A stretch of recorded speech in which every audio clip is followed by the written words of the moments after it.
Oi, turma do livro As Mais Belas Parábolas de Todos os Tempos, Alexandre Rangel, volume 2, no texto Viva a Morte de Cada Dia.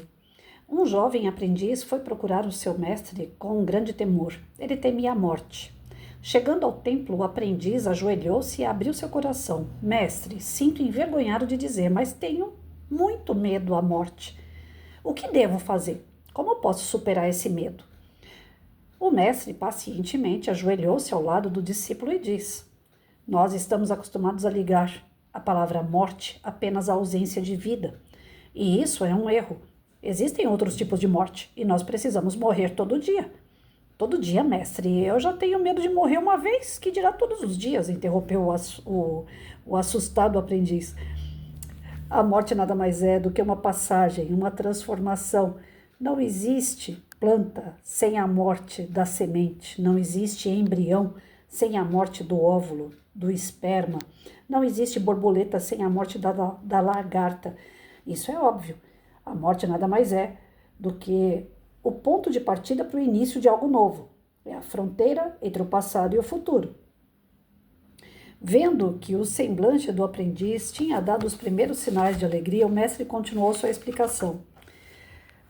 Se você quer ser um bom universitário, mate dentro de você o secundarista aéreo que acha que ainda tem muito tempo pela frente. Quer ser um bom profissional? Então mate dentro de você o universitário descomprometido que acha que a vida se resume a estudar só o suficiente para as provas.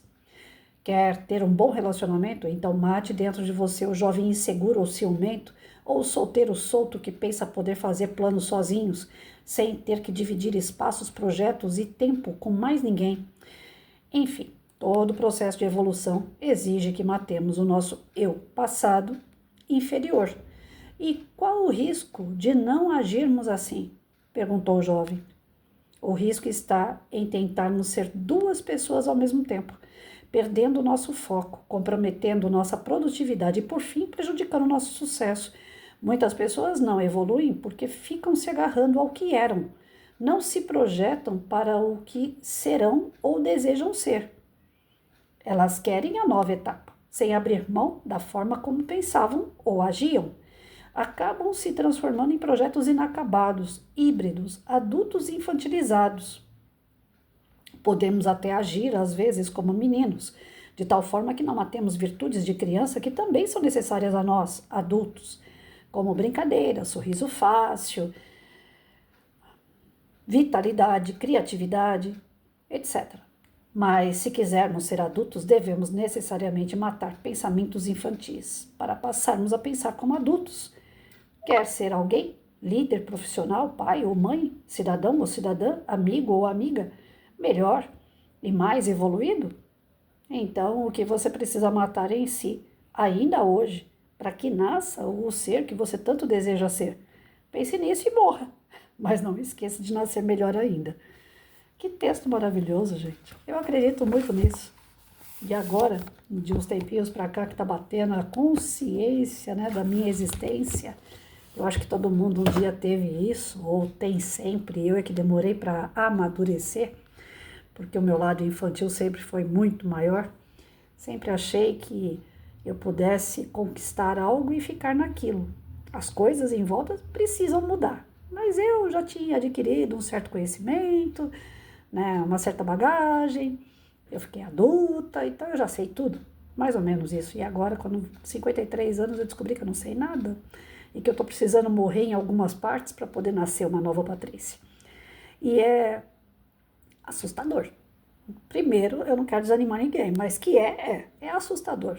Você matar algo que você considerava certo e vendo que era errado.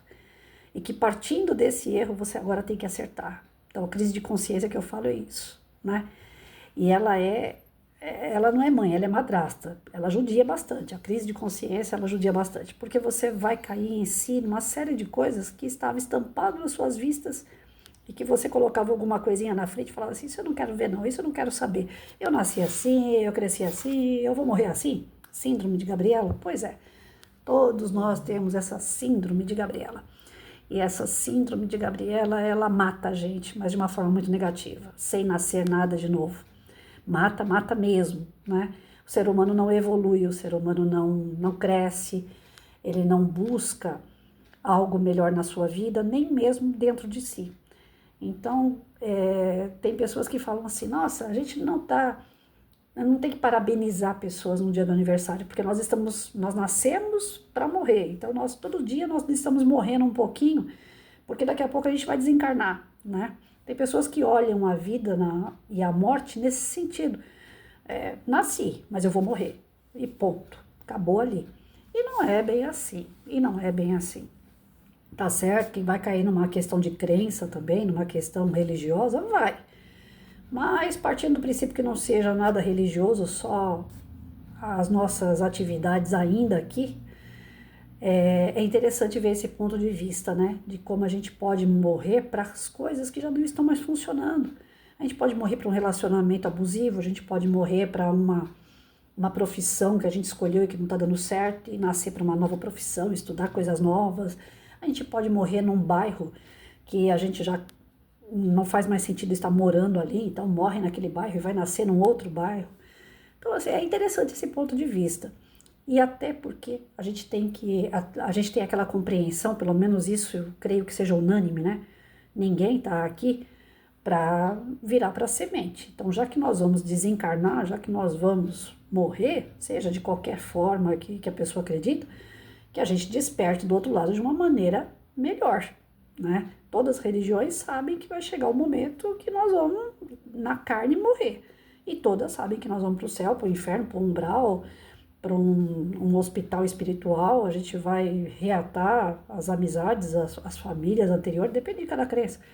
Mas todas, e eu acho que quase todas, pelo menos não conheço nenhuma que fale não, que depois que a gente morre, a gente não vai estar em algum lugar a gente vai estar. Então que a gente esteja em algum lugar bem melhor, né? Que a gente morra para algo bem melhor. Em todos os sentidos é possível, mas a gente tem que buscar primeiro aqui dentro, né? O que é que eu preciso me transformar? O que é que eu preciso matar aqui dentro para nascer de novo? Porque muitos querem coisas novas fazendo atitudes velhas e isso praticamente é impossível. Se você errou, se foi reprovado e você continua ainda no mesmo erro, você está querendo o que com isso? Ser aprovado, sabendo que aquilo ali não está te dando nenhum tipo de respaldo para a felicidade? Ora, ora, ora. Isso é orgulho, né? E isso eu sei falar. Já fui bem orgulhosa, estou diminuindo bem e estou me sentindo mais aliviada, viu?